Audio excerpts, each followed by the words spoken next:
Welcome into the latest edition of ESPN FC. I'm Dan Thomas, joined by Frank Leboeuf here in the studio. Well, the party moved from Munich to Paris over the last 24 hours as hundreds of thousands of fans lined the streets of the French capital to celebrate their first Champions League title.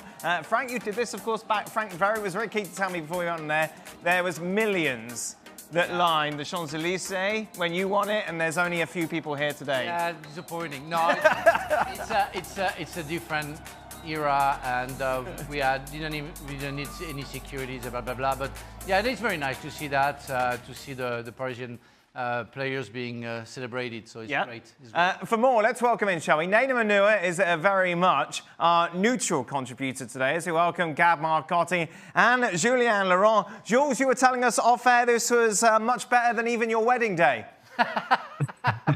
Yeah, and the birth of the kids as well. Greatest day in my history, in my family history, in all of Paris history. Jules, it's incredible. Obviously, the margin of the win is something that you could never even dream of. When did you start to think, wow, we're not going to muck this one up? That's a great question. At 3-0, the third goal from Doué, which is a wonderful goal, and where I was sat, on the side where I was sat, after 3, I felt, okay, they've been in Istanbul before and it's still very possible, but PSG was so dominant and Inter was so poor and just could not do anything that I thought, okay, 3 should be okay now. But even at 3, I was still, let's see this, let's not lose the ball, don't give them any wide free kicks, no corners, just nothing.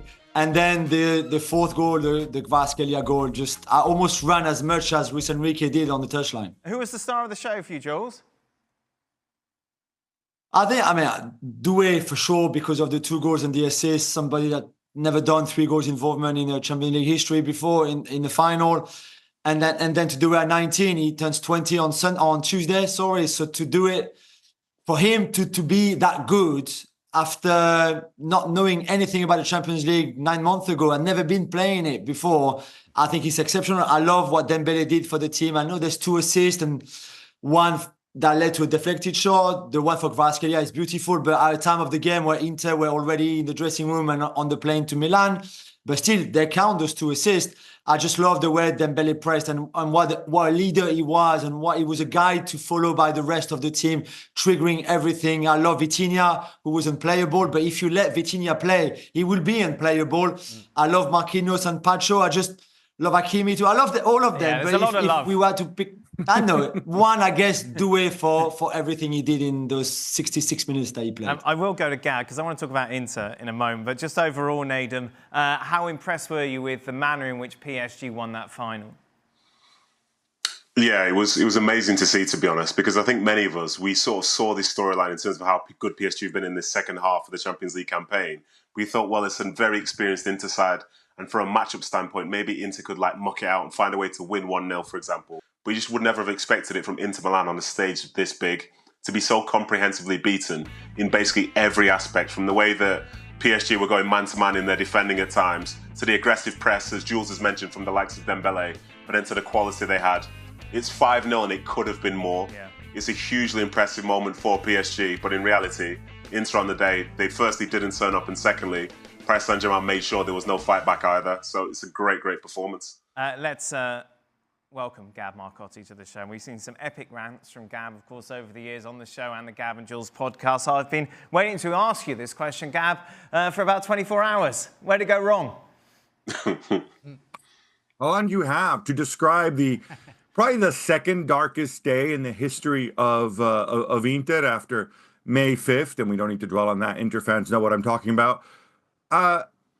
So they ran into a team that was just a lot better, and I could tell you that Inter were tired, and that Inzaghi got his substitutions wrong, and so on, and that he didn't have a plan, but he did have a plan. Everybody has a plan until they get punched in the face, to paraphrase Mike Tyson. And what's ironic is those 2 goals. You can see 2 goals in the first 20 minutes when your plan is to go and absorb pressure. Knowing that Paris Saint-Germain starts so fast, we saw them do it against Arsenal, and you can see 2 goals. What I find ironic is you can see those 2 goals precisely by making mistakes at what you're supposed to be good at, right? Because we all said, oh, it's youth and freshness against experience and, been there, done that on the part of Inter.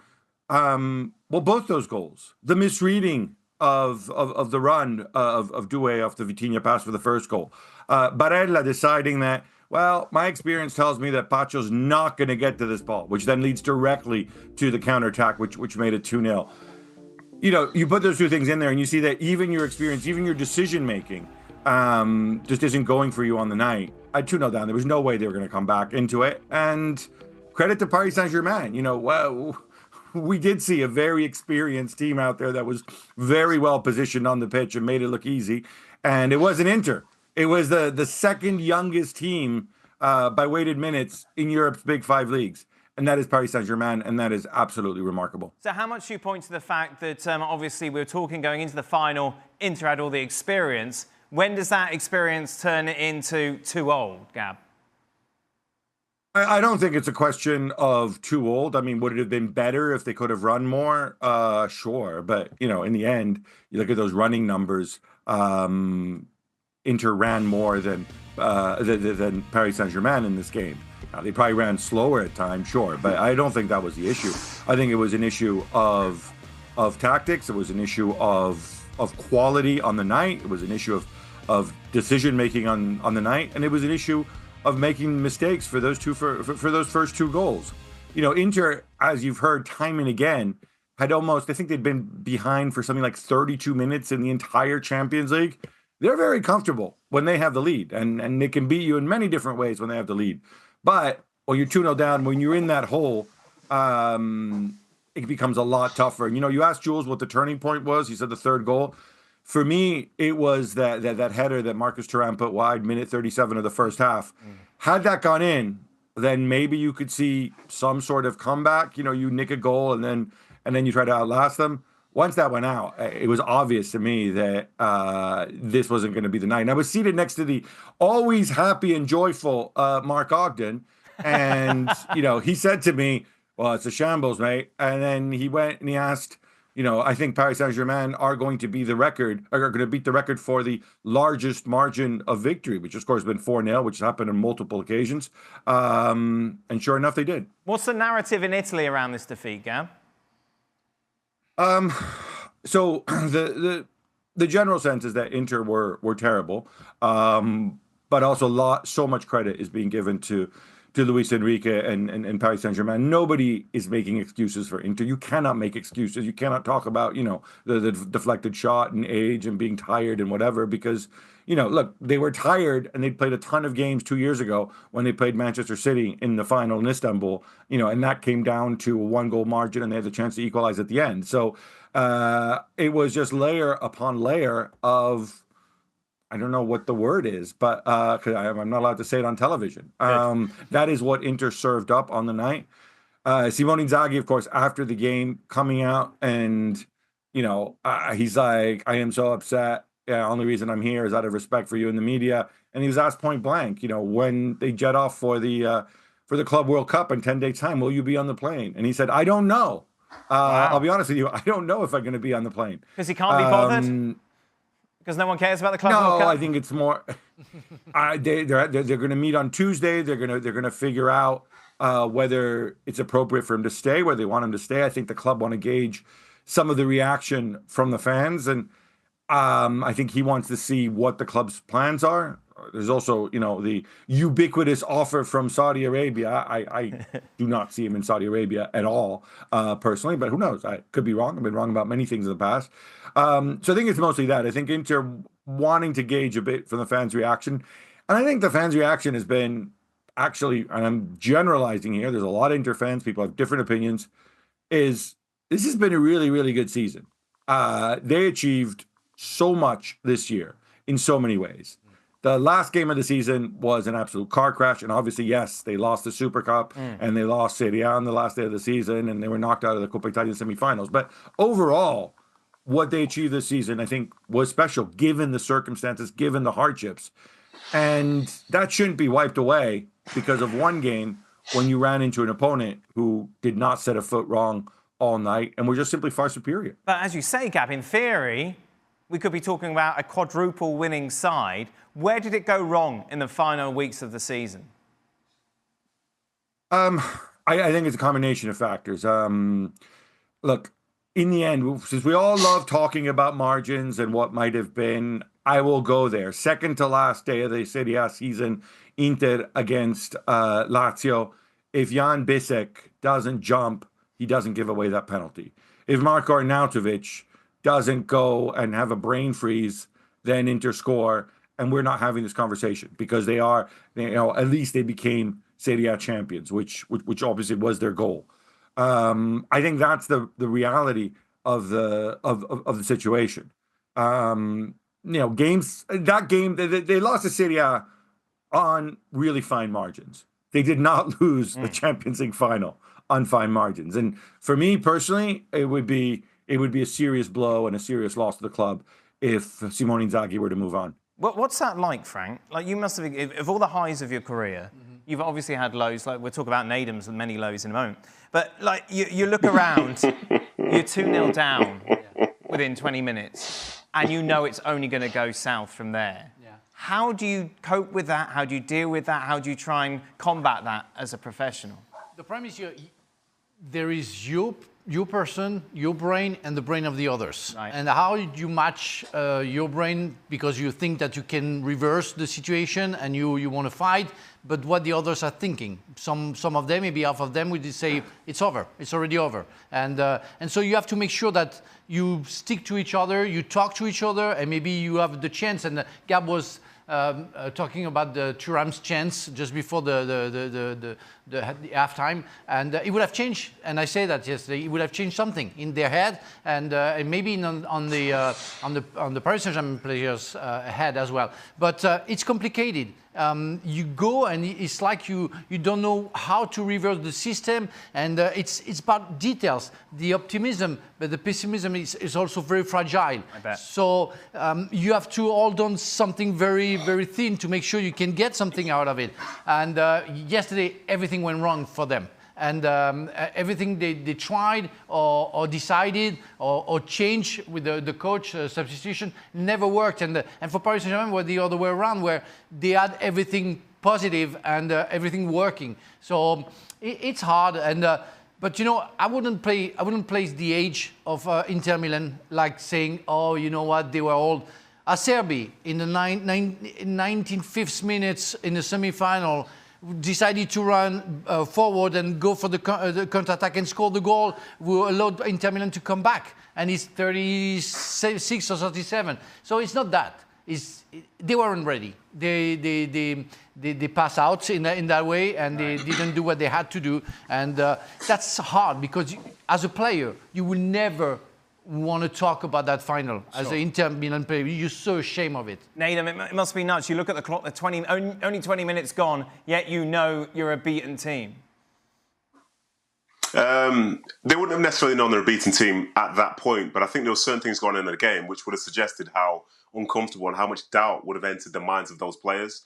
Because as Luis Enrique said himself, the work rate of Dembele and others, the press that PSG had was so good that those Inter players, probably 15 minutes in, hadn't made probably 20 passes in total, say, individually.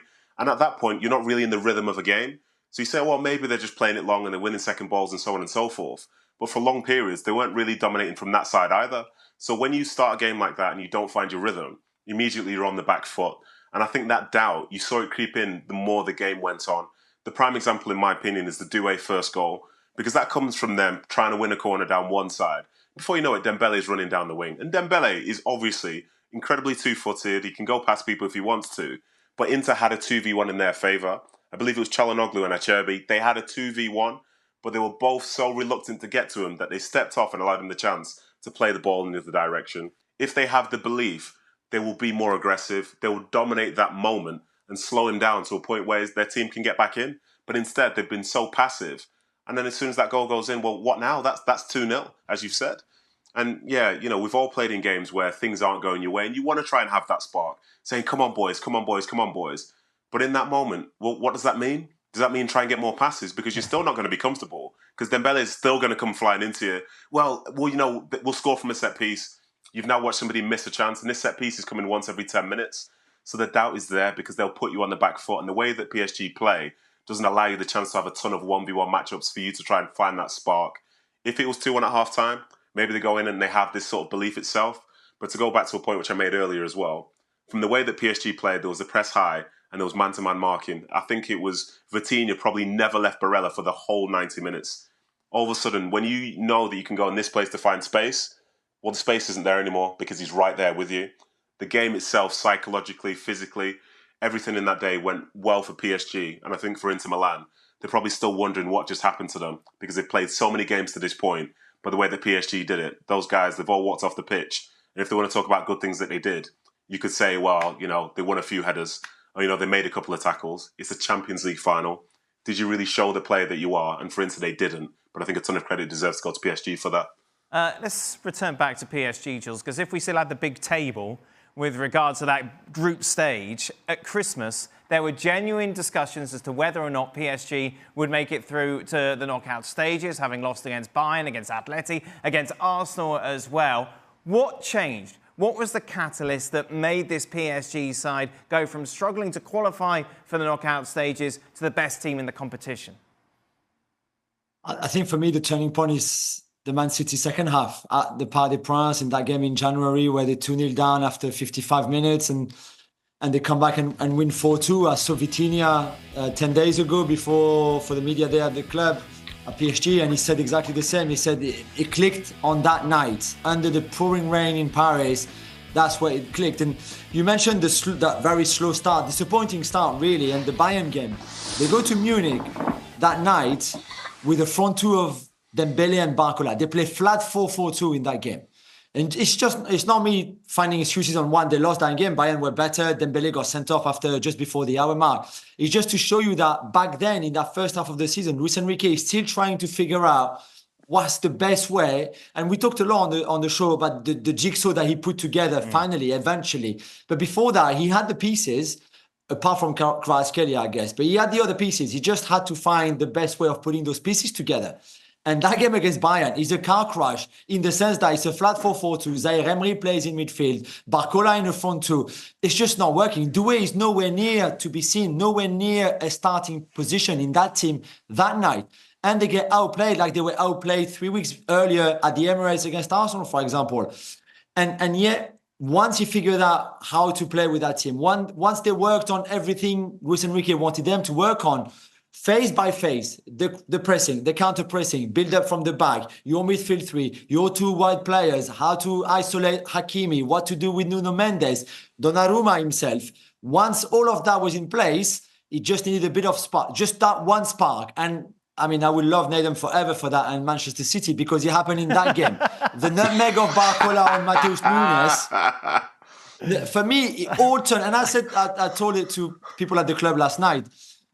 The nutmeg from Barcola on Matheus Nunes in that PSG Man City game, just after the second goal, that leads to the Dembele first goal, and it goes to 2-1. The Parc des Princes explode. The game changes on that nutmeg and that goal. And after that, there's just no way back. And to be fair to PSG, they haven't looked back since that game. Nathan? Yeah, I was going to say, I see Jules' point, and I totally get it in relation to that Man City game. But the Man City side at that moment was the one which was kind of in decline.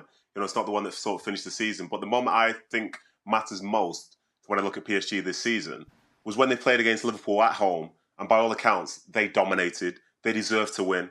But they lose 1-0 with that goal from Harvey Elliott right towards the end of the game. And at that point, you know, Jules would probably say, realistically, the way that we saw PSG throughout the Champions League to this point is a tale of a team that were missing chances. You know, they're losing games that maybe they shouldn't have lost. So what chance did they have going to Anfield in the second leg, or a goal down? And I think the way that they managed to win that game, and obviously it went down to penalties, that's when I thought to myself, like, this is a side who are capable of going all the way. Because in that moment for Liverpool, it was perhaps the start of, say, this bad 2 weeks that they had. But they were the top team in England, and it was not, and that was unequivocal. But they just lost at Anfield to a side who'd shown flaws to that point. So yes, I get the City thing and the comeback, and PSG looked incredible in that game, especially in the second half. But I think the character and the maturity to go to Liverpool with a deficit and find a way to win, from there, you can carry so much belief. And I think that carried them all the way through to the final. And then that performance that we saw yesterday. Gab, it's a very different in Luis Enrique to his Spanish side that bored us to death during the World Cup. You think to that Morocco game where everything was just sideways all of the time. Obviously, he's looked himself in the mirror and addressed the fact that he had to change his tactics. It bored you. I enjoyed the endless possession personally, but then again, I'm a pure. No, just kidding. Yeah, and look, I mean, I think Jules hit the nail on the head there. Right? You know, there's been a lot of trial and error with this side. Remember, he's the guy who, you know, he got Kolo Muani for a ton of money and then decided he didn't like him. We heard there the 4-4-2. Doué wasn't getting into the side earlier in the year. Warren Zaire-Emery, who, you know, is a homegrown darling, super popular, you know, eventually decided, right, I don't have a spot for you in the team. We're in the starting 11 anyway. So I think it takes a lot of personality to go and make those changes to get the buy-in. And once he got things clicking, and by the way, and I'm not minimizing this, but, you know, if we're talking January, look, domestically in the league, things were wrapped up very, very early for Paris Saint-Germain. And so essentially his trial or his growth with this unit, with this style of playing, with this balance, this jigsaw that he found, he had to go and test it, you know, where it mattered, against Liverpool, against Arsenal, and in the Champions League final. That says a lot about him. I've been on the record for this. I think the man is a genius. I think he's an extremely unusual person who's obviously had, I mean, he's been through a ton in terms of life experiences, but he is just so unlike almost any other top manager in terms of personality. And but he has this absolute gift of, once he gets buy-in, of riding it to great things. And you know what? He's the second manager in history to have won the treble with two different teams after Pep Guardiola. And while the first one was an impressive achievement, you know, I'm sure people will go and say, oh, but Messi. Maybe one day they'll look back and say, oh, but Doué about this one. But for now, at least, we have to give him credit, because he did not inherit somebody else's team. He built this team and its composition and its identity piece by piece. Let's not forget Kvaratskhelia kind of landing in January out of nowhere, integrating him so quickly in a very, very different style of play, and a very, very different setup than he had in Napoli. The work that he has put in the last 3-4 months has been close to flawless. Nedum, let's talk about the other manager, shall we, who's done a treble with two sides, and maybe his inability to adapt. Well, I mean, that feels like somewhat of a reach, Dan Thomas. How very dare you do that? Because I think when you say an inability to adapt, if you look at the last, say, 4 or 5 years for Man City, they have done things different ways through the years they've been successful. You know, you went through the era where you had a Sergio Aguero and you had two wingers, to them going with a false nine, to them adapting to having like a bigger nine like an Erling Haaland, to going three at the back, to John Stones stepping into midfield. So you could make a case that those little changes have made a difference. Yeah, but and I think for Enrique, the adaptations that he's had. Go on. Tell me what you want to say. I agree with you on the first years, but today, this season was a season where he had to change at some point something, and he didn't. And we were waiting for that. We were waiting for like a Luis Enrique system change. He didn't. I'm sorry. He was stubborn, and he kept his system. Well, you cannot say that. You cannot say no. We saw it. No, I can. It didn't work. Well, if you try very slowly and in a small amount. Okay, the reason I say no isn't because I say fully disagree with what you're saying. The reason I say no is because some of the stuff which he was doing was in relation to how many players that he had unavailable. So there were certain players who were playing, like he finished the season with Mateus Nunes at right back, and for a long spells, Nico O'Reilly at left back. You're talking about two attacking midfielders, but those guys were thrust in at a point because no one else was available. I think if he has a full squad available, like most managers wish to have, then you can start to make those tactical tweaks. You know, that's why John Stones, for example, went into midfield. That's why other people went into different positions. And so I understand what you're saying. I'm going to cut you off again. I'm sorry, but you're saying that, in fact, if he had everybody at disposal, he would have changed his football and play more vertical? No, he would have played the same tiki-taka that he used to play, and it never worked anymore. Listen, Frank. Listen. You can say it never worked anymore. But in reality, when you look back at that period in the season for City, there are tons of reasons as to why things went wrong. But one of them was the fact that they were in an injury crisis like other teams have been. And in that point, they did struggle. I think in reality, you'll know the exact Man City when they have a full squad available and they're still struggling. That's when there's no pop whatsoever. But for the way that they can adapt, like you probably didn't know this because not many people do. But in those last 20 games of the season, 4 months in the Premier League, City got the most points. That slid under the radar. So surely he adapted something and they found something. Because in that middle third of the season, they were nowhere to be seen, losing 6 games in a row. And I know you don't like that style of football. Tons of people don't. But you're still also talking about one of the teams where consistently year in, year out, they're in the top 2 for goals scored every single season. So clearly there is some sort of end product there. Whether you like the journey or not, it does tend to finish with a lot of goals. The question that we have had sent in more than any other, Jules, can you guess what it is? No. It is about Kylian Mbappe.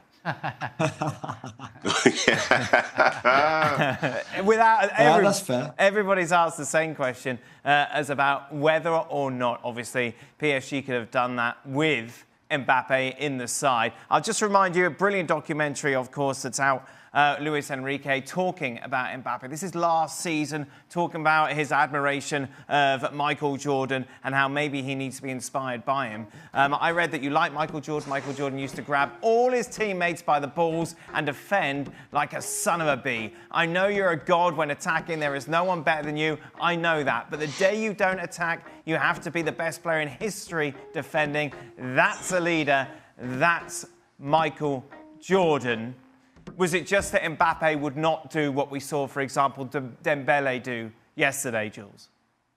Yeah, absolutely. And I don't even want to blame Kylian. Kylian is Kylian. He never defended in his whole life, not when he was 5 years old, not when he was 12, not when he was 17, and even less now that he's 25 years old. So I think Luis Enrique tried, and Luis Enrique, make no mistake, would have liked to keep Kylian Mbappe in the team still, because I think he recognized that his goals were so important that you could actually try to build something with him, around him, even if he would not defend. However, once he was gone, then I think Luis Enrique was still very happy in the sense that he could then build exactly what he wanted with the ball, and with that, the ball with everybody defending then. And we saw Toni Kroos yesterday with a very kind of cryptic message on social media by saying, look, this is what, when you are a team, a proper team, this is what you kind of achieve, really. And you do wonder if that was also a bit of a dig at this Real Madrid team this season that never had this kind of cohesion with the ball and without the ball. And we can make the same point for PSG last season with Kylian in the team.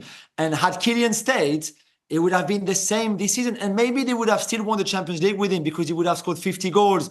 And I'm sure Luis Enrique could have found another way without Mbappe defending to do well.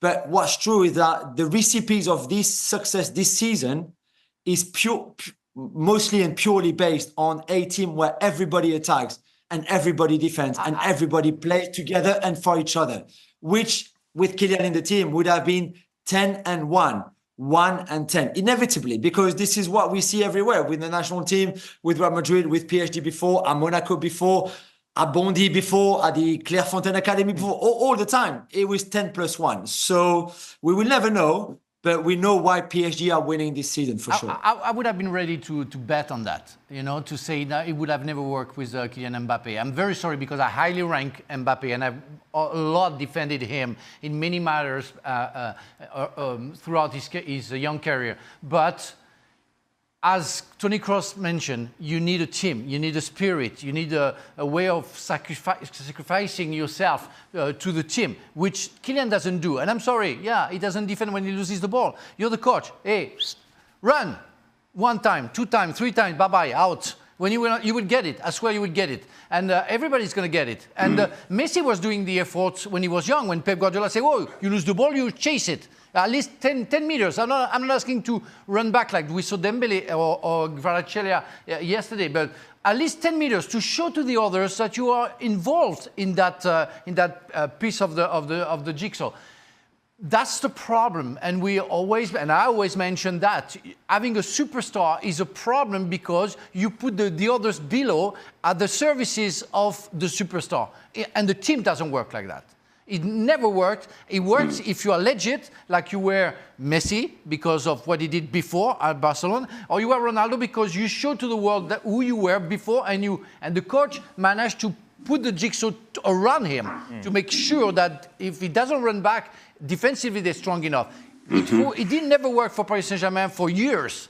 And it worked this season because Kylian wasn't there and everybody was spot on to do the job. And that's the difference. And we have to put that on, I think, to emphasize that.